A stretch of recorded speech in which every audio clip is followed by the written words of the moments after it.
All right, folks, thank you for tuning in to get a little assistance on getting ready for quiz 6 here. It's going to be well worth your while because, yeah, we're going to cover a lot of topics here. So, okay, we are going to start here today with a review of our graphing. Now, could I put all these in the calculator? I could. That's going to take me more time typically than just doing what we're about to do here, which is when we are in standard form.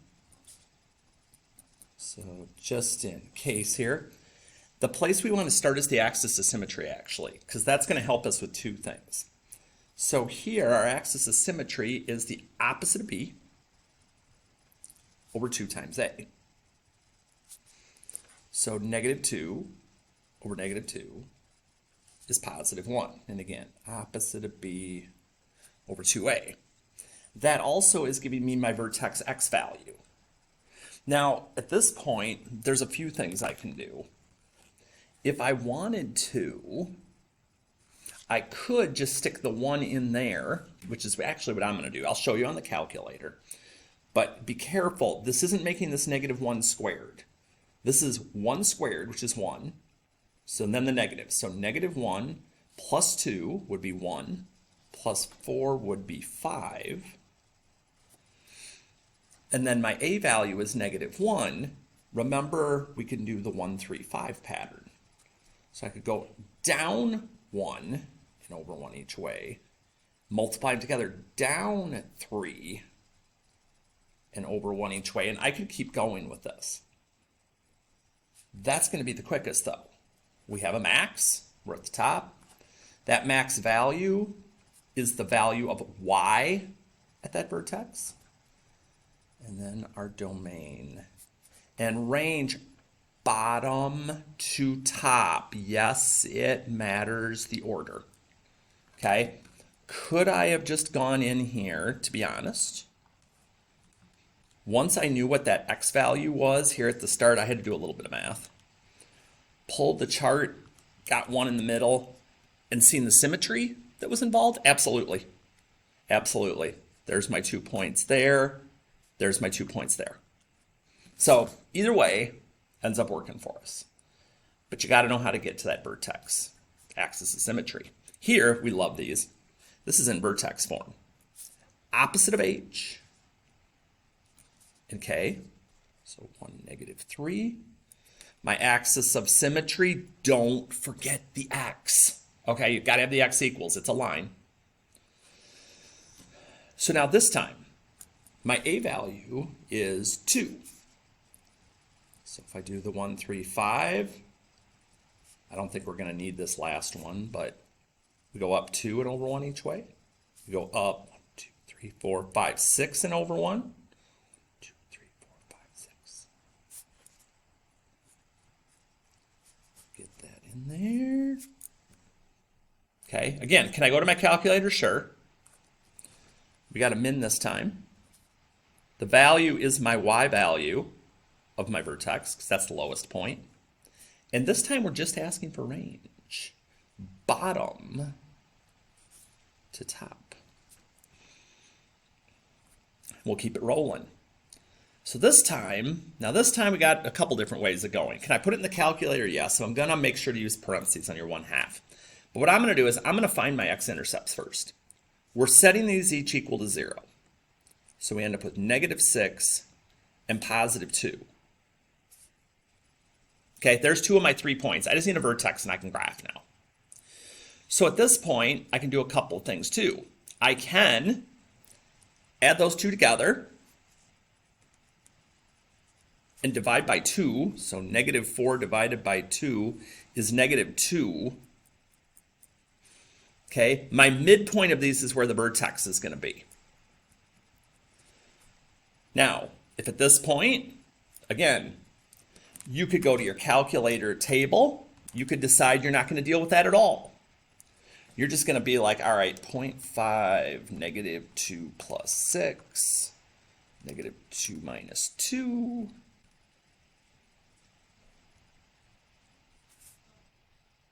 Hardy, can I get the same thing in the chart? Mm-hmm. You can. I don't know. Sometimes it's just me, I think, being old school. I don't I don't use the calculator for as much, but it's not a terrible thing. We're at a min value. And again, these three, except for maybe finding the x value of your vertex, you should be able to roll these. Like, this shouldn't take more than a couple minutes. I took 5 minutes and I was gibbering the entire time. So that shouldn't be an issue. Oh, geez. Factoring first. Warning, warning, warning. Is there something in common is always the first question. Yep.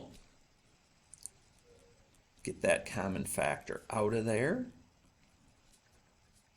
Now it is just a regular old multiply and add. And I'm going to be straight with you. At this point, if you can't do this quickly, you need to lock down and like practice a whole lot more. Because it's like one of each. The bigger number's got to be positive. So I need two numbers that multiply to 20 that are 8 apart. That would be 10 and 2. Good on factoring. Solve. There's an equals. So don't stop. Do not set the 2 equal to 0. There's no x with it. Good to go. Here, could I do slide and divide? Could I do guess and check? I could, but especially since we've been completing the square, I don't understand why you would.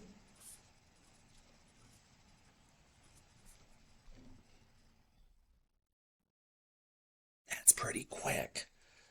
Now again, could I do the other things that I just mentioned? Absolutely. I'm not going to, though.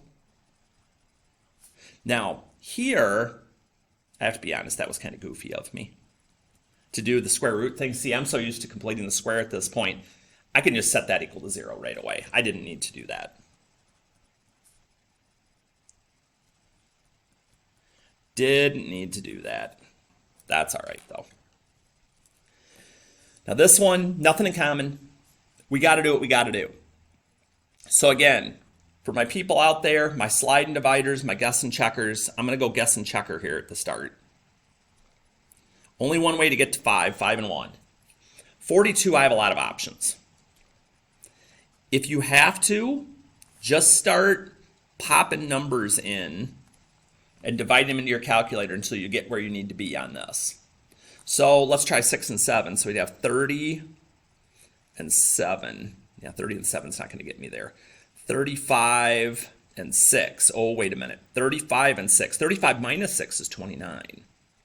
Okay, so I want 35 and 6. Now I just got to do signs.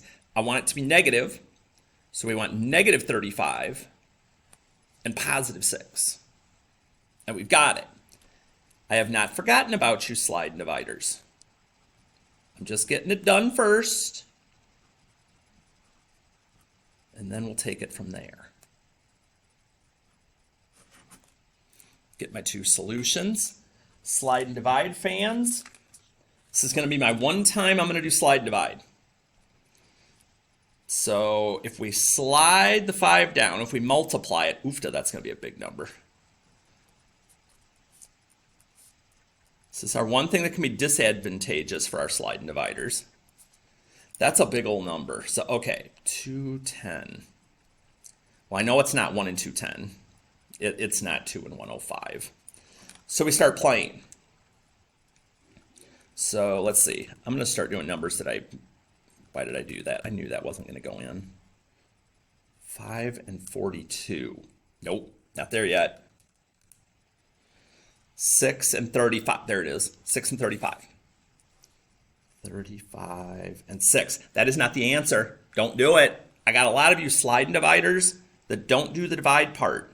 Like, think about what it's called. That does not reduce. And check it out. Whoop, same thing. Roll with the way that works for you. Anything in common? Yeah. 5. Anything else? Ooh, x. Make sure you get it all. 3x minus 4. This time, my greatest common factor does have an x. You've got to set that equal to 0.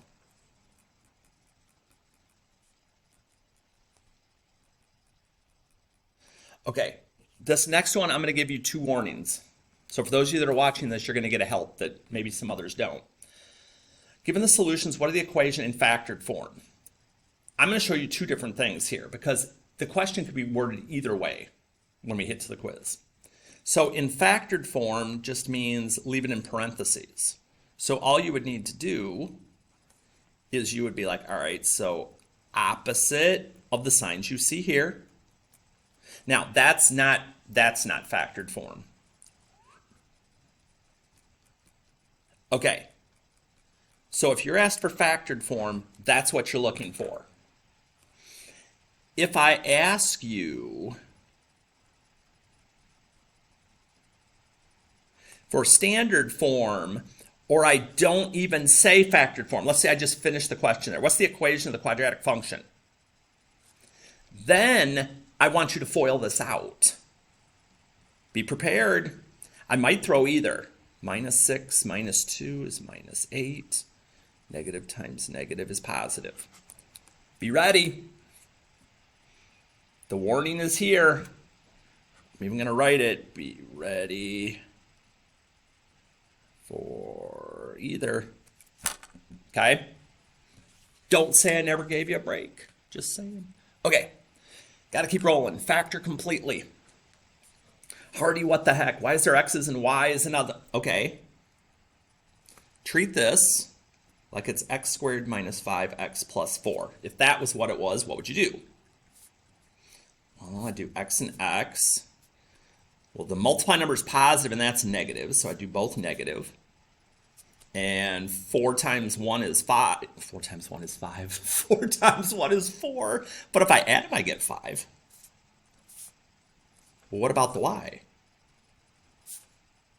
Just put it in now. Notice, no equals anymore. Do not take this further. If you do, I'm going to ding you. Because you're not being asked to solve, you're just being asked to factor. Anything in common? Yup. Oh no, Hardy, not these. I hate these. If you still, after all the warnings I have heeded you, do not know your squares and do not know the form for difference of squares, I don't know what to tell you at this point. Like, we've done this a bajillion times at this point. When it's difference of squares, it's not x minus 9 squared. I will like slam my head into the desk every time I see that. If I see this a bunch on this next quiz, it's first plus second, first minus second. That's the only way you don't end up with a middle term there. Some of you have started actually foiling this stuff out when you get done to see if your answer's right, and that's a good strategy too. Okay, nothing in common. Here we go again. You either have to slide and divide, or you have to do a little guess and check here. Okay, so we're trying to get to -6. I don't think the ones are going to help us. So let's try these out first. 12 and 6. Ooh, 12 and 6 right off the bat. All right, so 4 and 2 and 3 and 3. So 12 and 6. I want it to be -6. So -12, +6. Bam. And my slide and dividers, all I will tell you at this point is, if you slide and divide, make sure to reduce your fractions. Okay? Because if you don't, your numbers are going to be too big. All right, last one. And no, I didn't do a nasty one, and you're welcome. Okay? Four terms, we're going to group them. We're going to take the greatest common factor out of each. Again, 3 minus 2 is 1. Here I've already got the x squared. If I do this right, this next one should end up with x minus 4. So I take out the 5. And I'm like, okay, for this to be x minus 4, that's not -5x, and that would be -20. The signs are both wrong. If I make that minus, -5.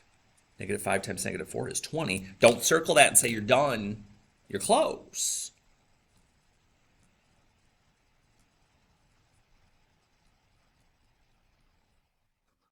Now you're done. Okay, we're getting there. An egg is dropped from a height of 105 feet. That's H sub O. That's our starting point. This is where we start. This is where we end. okay, to drop to the ground. Well, when you hit the ground, that's a height of 0, okay, unless there's like a hole. I guess you could fall lower than that. So this,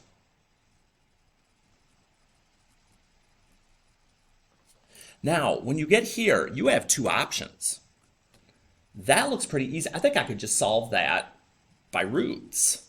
I could be like, okay, I'm going to add 16t to the other side, 16t squared, excuse me. I'm going to divide by 16. That's going to be kind of, I'm not going to round that yet. I'm going to square root it though. Oops.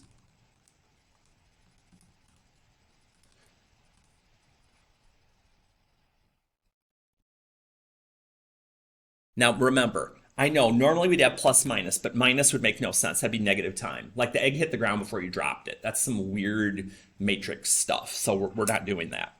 That's one option. Your other option, my calculator people, would be to type this part into y equals. Okay, if I look at the graph, that makes no sense. That does. I want that 0. Second trace. Hardy, will you tell me all the button presses on the quiz if I want to do it that way and I forget? No. Now, I don't see the cursor. What's going on? X is at 0, so it's way up here somewhere. So I want this. So I'm going to start hitting to the right. I promise it's going to show up at some point. There it is. Okay, we're close to the intercept. That's fine. When we're close, left, remember, 1, 2, 3, enter. There's my boundary. Got to get back where I started. 1, 2, 3, back to the right. And for right bound, right arrow, 1, 2, 3, enter. There's my boundary. There's my enter. There's my 2.56. Your choice. Same dealings here with 16 again. The baton leaves the twirler's hand at 4 feet above the ground. There's H sub O. Has an initial velocity of 35 feet per second. There's V sub O. The twirler misses the baton. How long is the baton in the air? Misses the baton. What's going to happen if you miss it? It's going to hit the ground. 0. Now, this one I would not recommend trying to solve algebraically. That is not going to be fun to factor or anything like that. That one, I am going to bust this out. And I've talked to some of you individually that love going algebra. You could use the quadratic formula on this. We haven't talked about that yet, but you could. So let's graph it first. Let's see what we got here. That would be really quick. That's what we're looking for. Second trace, 0. Okay, there's the cursor. It's going to disappear. It's going to come back. Okay, we're close. Let the question be your guide. Left, 1, 2, 3, enter. Get back where I started. Right, 1, 2, 3, enter. And one last time for the guess. 2.30 seconds. Hardy, can I do it another way? Not really. Not really. Again, unless you want to go to the quadratic formula. Hardy, what is that again?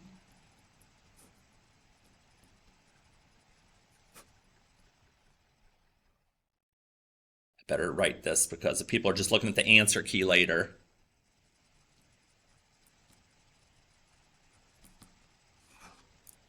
That's your other option. All right. Solve. Like, wait, oh no.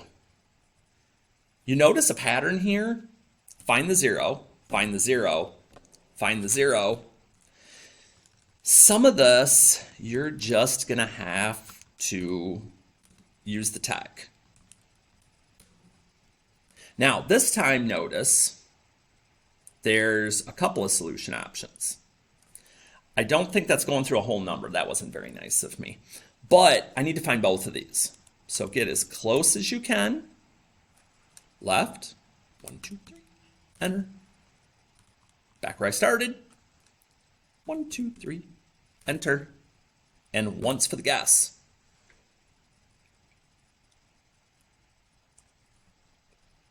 Okay.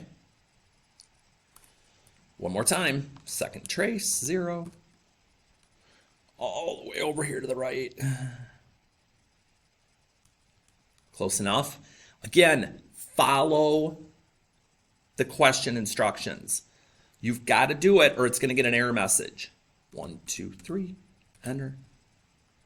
1, 2, 3. Right? 1, 2, 3. If you don't follow the directions, those arrows will point out. That's another thing to watch for. But if they point in, you're good. 7.46. Again, reminder that E, anything just means 0. We talked about that in class. So don't think that E means there's some other big value. There's not. Here, before you type it in, make sure it says equals 0.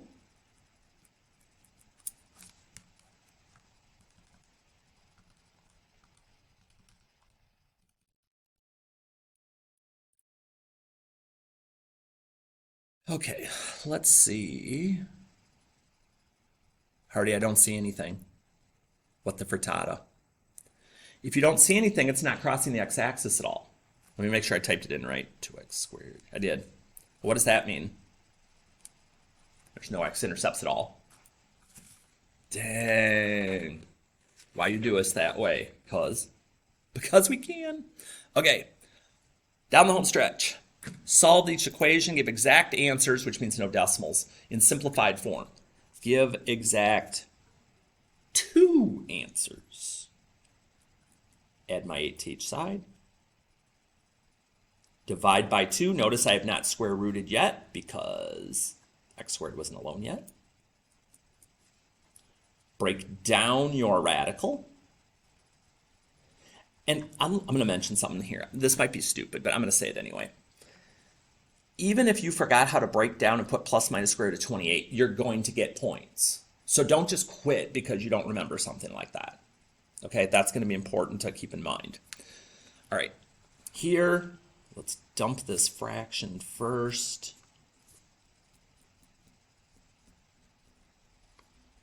Little square root action. Okay. Add the 3 over. We've talked about this a lot too. Plus minus is a wall. Do not put it right in with the 4. Plus minus will not let you. Do not leave it like this unless it was a radical you can't break down. Here, I can do 3 plus 4. I can do 3 minus 4. And keep going with this. Application. Area of a rectangle. Length times width. So length times width. 42. A little distributing. Bring the 42 over. Now, here's where you have choices to make.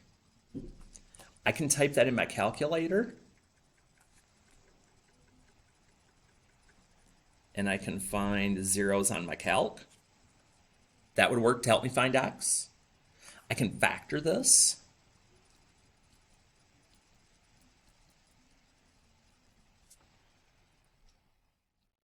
See, this is why I always talk about having your tools and knowing how to use them. So you're like, wait, Hardy, I got 2 answers. Okay, that's cool, except this is sides of a rectangle. I don't remember the side of a rectangle being negative, so that's not right. Do not put that as an x option, okay? But your dimensions, you're just plugging it back in. So 3 times 2 is 6 plus 15, which is 21, and that is 2, and last I checked, 21 times 2 is 42. Bam. But again, you could do this and then just find the positive 0 on your calculator. I's, remember that. We're just adding here, so just combine like terms. You are not multiplying. I repeat, you are not multiplying. Do not add exponents on i's when you're adding or subtracting. But when you're multiplying, oh, absolutely.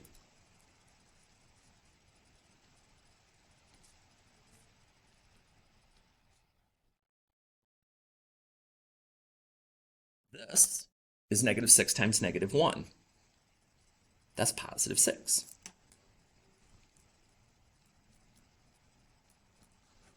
and I'm just combining like terms.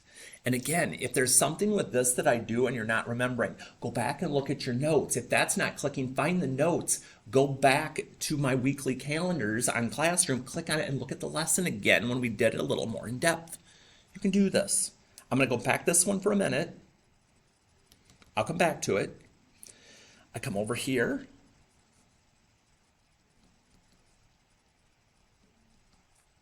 Lots of foiling to do. So let's see here.